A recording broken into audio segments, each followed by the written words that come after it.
আমি চোখে দেখি না, খুব কম দেখি চোখে। একটা শুটিং সেটে গেলে অনেক সময় হয় যে কতক্ষণে বাসায় যাব, কতক্ষণে শুটিংটা শেষ হবে, কিংবা প্যারা লাগতেছে এটার পর আরেকটা সিন। কিন্তু এখানে আমার মনে হচ্ছে ভাইয়া এটা না এটা করবো না এটা করবো, মানে ভালো লাগে, মানে অনেক ফ্যামিলি এনভায়রনমেন্টে কাজ করা হয়। এটা ভাইয়ার একটা বড় গুণ। আর ভাইয়া অনেক থাকে না, অনেক মজা করে কাজ করে, মানে ফিল হয় না যে সেই স্ক্রিপ্ট ধরাই দেয় না যে এইটাই করো। আমরা আমাদের মতো করে কাজ করতে পারি, সিচুয়েশনাল অ্যাক্টিং করতে পারি। সো এটা অনেক বড় গুণ। এবং শেখার তো মানে বয়স থাকে না এবং শেষও থাকে না, তো শিখছি।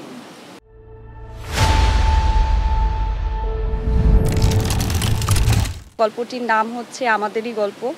এবং আপনারা এই নামের মধ্যে কিন্তু বুঝতে পারছেন যে এটার মধ্যে আসলে আমাদের সবার মিল আছে। সবাই যখন দেখবেন কেউ না কেউ মিল পাবেন আপনাদের নিজেদের চরিত্রের সাথে কিংবা নিজেদের ফ্যামিলির সাথে।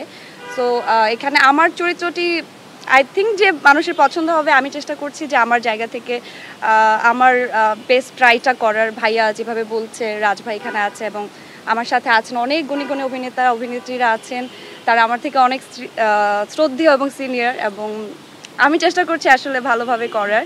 এবং আমার চরিত্রটির নাম হচ্ছে মেহেরিন, তো নামটি খুব মিষ্টি। এবং এর পাশাপাশি আমার মনে হয় ভাই আমাকে বলছিল পায়েল তোমার টোলের জন্য আমি নিয়েছি। সো হোপফুলি দর্শক পছন্দ করবে এবং দেখা যাক না আসুক, তারপরে দেখা যাক কি হয়।